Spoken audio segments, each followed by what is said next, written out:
Mic छोड़ने की आदत नहीं है। उस दिन वाली में माइक की दिक्कत आई थी ना, मेरी आवाज़ थोड़ी है ढीली है।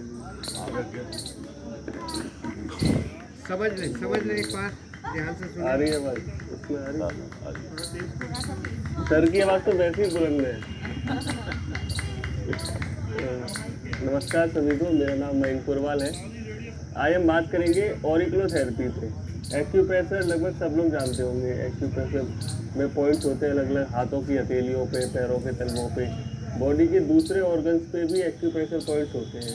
एक्यूप्रेशर और इनको रिफ्लेक्स पॉइंट बोलेंगे, क्योंकि एक्यूप्रेशर रिफ्लेक्स पॉइंट का क्या मतलब है कि आपके शरीर के आ जाओ, सेटल हो जाओ।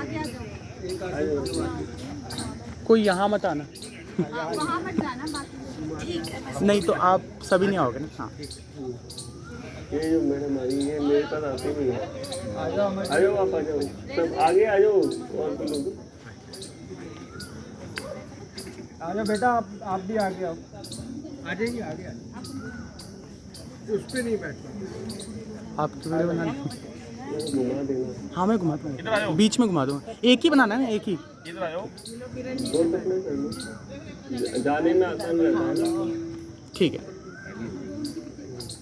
ठीक है, चलिए। तो एक्यूप्रेशर सबको पता है कि बॉडी के एक्यूप्रेशर रिफ्लेक्स पॉइंट होते हैं हमारे शरीर के दूसरे ऑर्गन्स पे, जैसे हाथों की हथेलियों पे, पैरों के तलवों पे, सबको पता है। ऐसे ये रिफ्लेक्स पॉइंट हमारे माथे पे भी है, चेहरे पे और जगह भी है, हमारी नेवल के चारों तरफ है, हमारे कंधों पे है। मतलब ये कि हम अपने बॉडी की प्रॉब्लम्स का किसी दूसरे ऑर्गन पे स्थित रिफ्लेक्स पॉइंट को प्रेस करके इलाज कर सकते हैं। प्रेशर देने का तरीका सबका अलग अलग होता है, और इन्हीं पॉइंट्स के बेस पे अलग अलग प्रेशर देने के तरीके के बेस पे और अलग अलग थ्योरी से लोगों ने पॉइंट डिफाइन किए कि कौन सा पॉइंट कहाँ पे है। उनको अलग अलग नामों से जाना जाता है, चाहे रिफ्लेक्सोलॉजी है, सुजोक है, एक्यूप्रेशर है। अलग अलग जगह, अलग अलग देशों में अलग अलग नाम से जाना किया है। जैसे यूएस आप जाओगे तो रिफ्लेक्सोलॉजी है वहाँ पे, जापान में सुजोक है, चाइना में एक्यूप्रेशर, एक्यूपंक्चर है। अलग अलग लोगों ने अलग अलग नाम दिए, और उसी तरीके से उन्होंने पॉइंट भी बताए। जैसे हमारे ये हाथ है ना, तो 4-5 थ्योरी है जिनसे वो बताते हैं कि अलग अलग जगह अलग अलग पॉइंट है। जैसे अगर हम सुजोक की बात करें तो ये जो है, इसको अगर यहाँ लगा लें ऊपर की तरफ, तो ये पूरी बॉडी बन जाएगी। ठीक है, फिर वहाँ से वो पॉइंट बताते हैं कि यहाँ आँखों में। और अगर हम ट्रेडिशनल एक्यूप्रेशर की बात करें तो वो ऐसे नहीं लगाते, वो यहीं से चलते हैं और साथ में पॉइंट दूसरे होते हैं उनके, अलग अलग थेरेपी के पॉइंट्स हैं। ऐसे जो रिफ्लेक्स पॉइंट्स हैं ये हमारे कानों पे भी हैं। रिफ्लेक्स का मतलब है प्रतिबिंब, कि आपके ऑर्गन का रिप्रेजेंटेटिव एक पॉइंट है जो यहाँ कान पे है। अब ये सर को इसलिए बुलाया था कि जो कान है वो आप इमेजिन करो जैसे माँ की कोख में छोटा सा बच्चा, ठीक है, और वो बच्चा उल्टा है। तो ये अगर हम बच्चे को इमेजिन करें तो ये जो एरिया ये नीचे का, ये उसका ईएनटी पोर्शन है, नाक कान गला। अगर नाक कान गले से रिलेटेड कोई भी प्रॉब्लम आ रही है तो आपको ये वाले इसको प्रेशर करना है। प्रेशर कैसे करना है वो भी आगे बताऊंगा। नहीं तो इसको इस तरीके से खींच सकते हैं, ऐसे दबा सकते हैं, कुछ भी तरीके से इसको प्रेस कर सकते हैं। और बहुत ताकत नहीं लगानी है, बहुत प्यार से, बहुत फेदर टच होना चाहिए, जैसे किसी छोटे बच्चे के कर रहे हैं वैसे ही अपने करना है। ठीक है, अब जब ये उसका ईएनटी पोर्शन हो गया, ये जो छोटा सा हिस्सा उठा हुआ है ये है ब्रेन का हिस्सा। ठीक है, हमारा ये जितना भी पूरा ब्रेन है वो ये एक छोटा से हिस्से में समाया हुआ है। ठीक है, अच्छा, बनावट सबकी अलग अलग हो सकती है, वो डिपेंड करता है उनके अलग अलग चीज़ों पे। बनावट कैसी भी हो, पॉइंट आपके वहीं पे रहेंगे। थोड़ा सा ऊपर नीचे भी पॉइंट हो सकता है, लेकिन रहेगा वहाँ आसपास ही। तो ये जो है, इन सब हिस्सों के एक अलग अलग नाम भी हैं। जैसे इसे लोब बोलते हैं, ये जो मैंने छोटा सा हिस्सा बताया था एंटीट्रैगस बोलते हैं। ठीक है, ये जो है हेलिक्स है। ठीक है, इस तरीके से इनके अलग अलग नाम है, लेकिन हम साधारण समझते हैं कौन सा ऑर्गन कहाँ पे है, हमें नामों में नहीं जाना। ठीक है, अब ये ब्रेन हो गया, तो ये वाला जो हिस्सा है ये सबके पास कान है। ठीक है, आप पड़ोसी का भी देख सकते हो। ठीक है, और मैं तो ये खेत में बोलता हूँ कान बोलता है। कान से हम इतना अच्छा डायग्नोस कर सकते हैं, हम बहुत अच्छी चीज़ें समझ लेते हैं, बहुत सारी ऐसी बातें भी समझ लेते हैं जो पेशेंट सामने से नहीं बता रहा। ठीक है, तो बहुत सारी अच्छे से जब, और धीरे धीरे ये प्रैक्टिस की चीज़ है कि जब आप कान देखने लगोगे तो आपको ये समझ में आने लगेगा कि इसके कहाँ पे क्या दिक्कत आ रही है। बिल्कुल इस तरीके से आसानी से होता है। ये चेहरे पे भी आते हैं, तो चेहरे को भी आप समझोगे तो चेहरे पे भी पता चलेगा कि कहाँ पे क्या दिक्कत है। तो ये जो हिस्सा है हेलिक्स जिसको मैंने बोला, ये उठा हुआ हिस्सा, ये हमारी स्पाइन है। ब्रेन के जस्ट नीचे से स्पाइन शुरू हो रही है यहाँ से और पूरे नीचे तक जा रही है। तो ये यहाँ से लेके यहाँ तक जो है ये हमारा स्पाइन है। अगर सर्वाइकल की किसी की प्रॉब्लम है तो यहाँ प्रेस करिए, उससे नीचे है तो यहाँ करिए। अगर किसी को स्लिप डिस्क वगैरह है तो पूरे स्पाइन को इस तरीके से दबाइए। और अब ये दो हिस्सों में ऐसे बट गए आगे आके, ये जो दो हिस्सों में बटा ये हमारी दोनों टांगें हैं। तो अगर हमें पैरों में दर्द हो रहा है तो अगर हम ऊपर वाले हिस्से को दबाएंगे तो पैरों के दर्द में आराम मिल जाएगा। और ये बहुत इंस्टेंट होता है, आप तुरंत कर सकते हो। आपके सर में दर्द हो रहा है, आपने इसको दबाया और सर का दर्द ठीक। माइग्रेन का दर्द किसी को अचानक से हो रहा है, उसने दबाया उसको ठीक हो जाएगा। कमर दर्द होने लगा, सर्वाइकल का दर्द हो रहा है, वर्टिगो में कन्वर्ट हो जाता है सर्वाइकल का दर्द। चक्कर भी आते हैं, उल्टी भी आती है, गैस एकदम से बन जाती है और सर में भी दर्द होता है। तो इसको बहुत बस इतना प्रेस करना है आपने। अच्छा, अब ये जो स्पाइन के सारे जब बच्चा हम कोच में रीजन करेंगे तो वो उसका हाथ उसके शरीर के साथ चलता है ऐसे। तो जो हाथ है वो इस तरीके से यहाँ से लेके यहाँ तक है। अगर अब किसी को कंधे में दर्द है, शोल्डर हो जाता है, तो यहाँ पे आप प्रेस करो। अच्छा, जिसको आप प्रेस करोगे ना अपने भी और उसके भी बहुत तेज़ दर्द महसूस होगा हल्का सा दबाने पे ही। तो ये कंधे का दर्द हो गया, इससे थोड़ा सा ऊपर चलेंगे। अब यहाँ से लेके यहाँ तक के हिस्से को अगर हम बीच में बांटें तो ये जो है ये एल्बो है हमारा, टेनिस एल्बो हो जाता है, वो यहाँ पे प्रेस करने से ठीक हो सकता है। इसके बाद सबसे ऊपर जो आ जाएंगे ये हमारी हथेली है। यहाँ से अगर कोई दर्द है, किसी को कलाई में दिक्कत है तो ये दबाने से वो ठीक हो जाएगा। ठीक है, अब बच्चा उल्टा है और कोख के अंदर, तो उसके जो ऊपर के ऑर्गन है डायफ्राम से ऊपर के, वो नीचे की तरफ आएंगे। ये कान के अंदर का हिस्सा ये दो हिस्सों में बटा हुआ है, आप देखोगे। ठीक है, तो ये नीचे के जो हिस्से हैं इसमें आपके हार्ट का पॉइंट है, लंग्स है, ईसोफेगस है, पेट के ऊपर का हिस्सा है वो यहाँ आएगा। और जो उससे नीचे के ऑर्गन है, चाहे वो किडनी हो, लीवर हो, वो सब ऊपर की तरफ जाएंगे। पैनक्रियाज है, इंटेस्टाइन है। तो अगर आपको कहीं गैस वगैरह बन रही है तो आप पेट के हिस्से को और इंटेस्टाइन को दबाओ। ये दबाने से ही आपकी गैस रिलीज होने लगेगी। और ये पॉइंट क्या है कि सबके कान पे हाथ आसानी से जाता है। आप पूरे कान को अच्छे से मसाज करके सारी प्रॉब्लम क्योर कर सकते हो धीरे धीरे घर पे ही। किसी भी कान में कर सकते हैं। हाँ, दोनों कान में। ये अच्छा सवाल है वो, उनके लिए ताली होनी चाहिए। दोनों कानों में बहुत चांसेस होते हैं, आप दोनों कानों में कर सकते हो।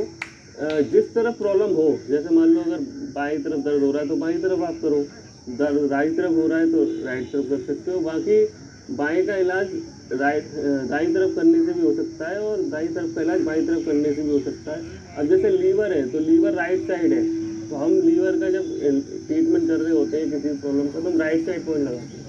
तो इस तरीके से आप कर सकते हो। इसमें बहुत आसान है, बॉडी जिस तरफ प्रॉब्लम हो रही है उसी तरफ ट्रीटमेंट करो तो वो ठीक हो जाता है। ठीक है, अब दर्द वगैरह और ये सब है तो हम अभी करेंगे, लोगों को फर्क महसूस भी होगा।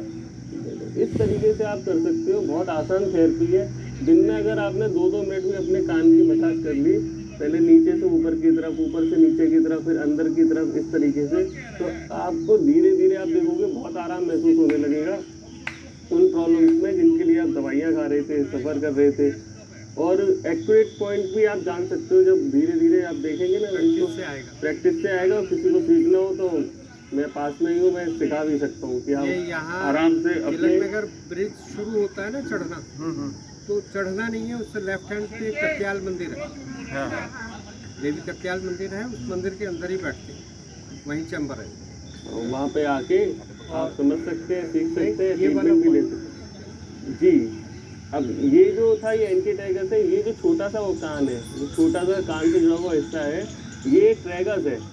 यहाँ पॉइंट आता है आपके नोज का, इंटरनल ईयर का, और जिनके बीपी ज़्यादा रहता है उनके लिए पॉइंट बहुत बढ़िया है। ये यहाँ पे एडिनस ग्लैंड का पॉइंट है जो ऊपर की तरफ उठा हुआ।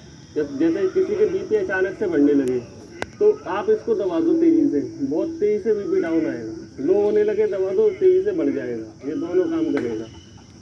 अब कई लोगों के बीपी बढ़ने लगे तो इस तरीके से भी कर सकते हैं। ये एक बहुत अच्छी एक्सरसाइज है बीपी सही करने की, ये आप कर सकते हो, दर्द के लिए कर सकते हो। इस तरीके से इसको हम फ़ायदा उठा सकते हैं। हमारी ये भारत की बहुत प्राचीन थेरेपी है। हम कान छेदते थे, कान ऐसे प्रेस करने से जब टीचर करते थे तो याद आ जाता था। चीज का लॉजिक है कहीं कहीं। बिल्कुल बिल्कुल लॉजिक है।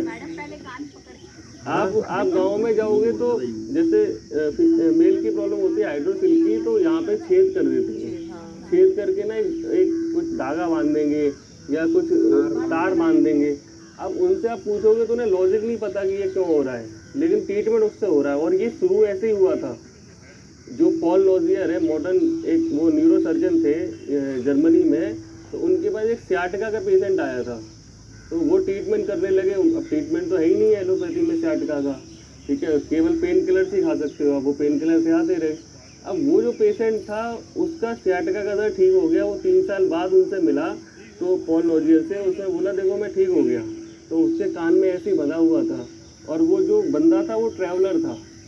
वो इस पीरियड में इंडिया आया अपनी बेटी के साथ, यहाँ किसी गांव में उसने वो लगवाया और वो ठीक हो गया। फिर वो वापस चला गया। तो उस जो उसकी बेटी थी वो, उसको भी लगा कि ये कैसे ठीक हुआ, ये यहाँ है क्या ऐसा, और उसने पॉल लॉजियर को बताया। तो उन दोनों ने मिलकर स्टडी की, ठीक है। फिर पॉल लॉजियर ने इसको और आगे बढ़ाया कि कौन कौन से पॉइंट कहाँ हो सकते हैं। फिर उन्होंने इमेजिन करके पॉइंट निकाले। और ये सब हमारे भारत में बहुत पहले से था। विदेशी लोग हमसे सीख के गए, वहाँ पे जाके उन्होंने स्टडी की और उसको वापस से हमें दे दिया। अब वहाँ से ओरिजिनल थेरेपी करके आ गया, ठीक है। इससे पहले हमारे यहाँ कर्ण भेदन, कर्ण सूची भेदन, इस तरीके से ये थेरेपी थी। अब कान क्यों भेदते थे ये सबको आज समझ में आ गया हो कि कान क्यों छेदते थे। और पहले तो केवल महिलाएं नहीं, पुरुष भी, आदमी, आज भी बहुत सारी जगह पे राजस्थान में आप चले जाओ तो आदमियों के कान जरूर छेदे मिलते हैं। वो तो एज ए फैशन डालते हैं। अब तो फैशन चल गया। फैशन चल गया, वो तो फैशन हो गया। नहीं, वो पियर्सिंग तो अलग चीज हो गई। वो बहुत गलत चीज है। अच्छा, बहुत गलत चीज है। कई वजह से गलत चीज है। जरूरी नहीं है ना कि आपको हर पॉइंट को दबाने की जरूरत है। आपने अननेसेसरी एक पॉइंट को एक्टिव कर रखा है। तो आप आजकल तो पियर्सिंग ऐसी आ गई है कि बिना छेद करे भी आप कर सकते हो। वो बहुत बढ़िया है। लेकिन जो पॉइंट है जो कानों में हम वो पहनते हैं, कुंडल वगैरह, जो भी, वो अच्छा पॉइंट है स्किन के लिए, आँखों के लिए। तो जो नीचे जो छेद होता है ये वाला जो हम हाँ जी, हाँ जी। अच्छा, स्किन और आंखों के लिए। आँखों के लिए अच्छा है ये। वो प्रोस्टेट के लिए, प्रोस्टेट के लिए बहुत अच्छा बता रहा हूँ मैं। जैसे एक रबड़ बैंड लेके आपको कान पे चढ़ाना, ये जो ये हिस्सा है ये दब जाएगा उससे। ये जैसे पहले जनेऊ पहनते थे, बिल्कुल वही चीज़ है। अगर आप इसको ऐसे कर लो तो प्रोस्टेट में बहुत आराम मिलता है।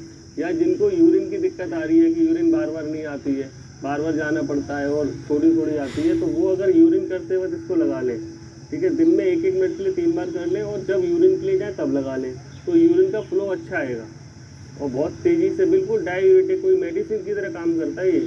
जैसे ही आप लगाओगे तुरंत तेज़ी से यूरिन आने लगेगा, ठीक है। तो प्रोस्टेट के लिए बहुत अच्छी चीज़ है। क्योंकि आजकल, पहले तो 50-60 साल में जाके प्रोस्टेट आता था, अभी तो 40-40 साल में प्रोस्टेट आने लगा है। तो बहुत आसानी से आप अपना प्रोस्टेट ठीक रख सकते हो। इवन मैं तो कहता हूँ कि अगर लगाना शुरू करते तो प्रोस्टेट कभी आएगा नहीं। Prevention is better than cure. कि आप बीमारी में मत हो। आयुर्वेद, नेचुरोपैथी, योग क्या कहता है कि आप बीमारी मत पड़ो। बीमारी नहीं पड़ोगे तो इलाज की जरूरत ही नहीं पड़ेगी। और जो ये थेरेपी आयुर्वेद, योग, नेचुरोपैथी ऐसी है कि आप इसे लाइफस्टाइल के साथ कर सकते हो। अपने जीवन का अगर हम अंग बना लें, बेसिकली योग है क्या, जीवन जीने का तरीका ही तो है। नेचुरोपैथी, आयुर्वेद, वो आप अपने जीवन के साथ कर सकते हो। आप बीमार, दूसरी पैथीज क्या है कि आप बीमार पड़ोगे तो आपको इलाज की ज़रूरत है, तो वहाँ इलाज कराने जाओ। हमारे में क्या है कि हम बीमारी नहीं पड़ने देंगे। आप छोटी छोटी चीज़ों को शामिल कर लो। जैसे योग में आप लोग आए हो, ये बहुत अच्छी बात है कि आप लोग अपना समय निकाल के अपनी सेहत के लिए आए हो। आप वेट नहीं कर रहे अपनी बीमार होने का। तो ऐसे ही हम नेचुरोपैथी की भी चीज़ें हैं कि महीने में एक बार हमने डिटॉक्स कर लिया घर में ही। मैंने सारी चीज़ें ऐसे कस्टमाइज़ की, डिज़ाइन की, लोग घर में ही कर लें, ठीक है। कहीं आने जाने की जरूरत नहीं है। और उसको इतना सीख लो आप कि आप घर में खुद भी करो, दूसरों भी कराओ। जैसे संघ प्रचालन कराते हैं, 6 महीने में एक बार होता है। बहुत बढ़िया टेक्निक है। आपने सीख ली, आप तो घर पे करो, या जैसे ग्रुप में मिला के भी कर सकते हो, जगह देख के कहीं पे कैसे भी कर सकते हो। ऐसी बहुत सारी डिटॉक्स टेक्निक्स हैं जो आपको 6 महीने एक बार करनी है।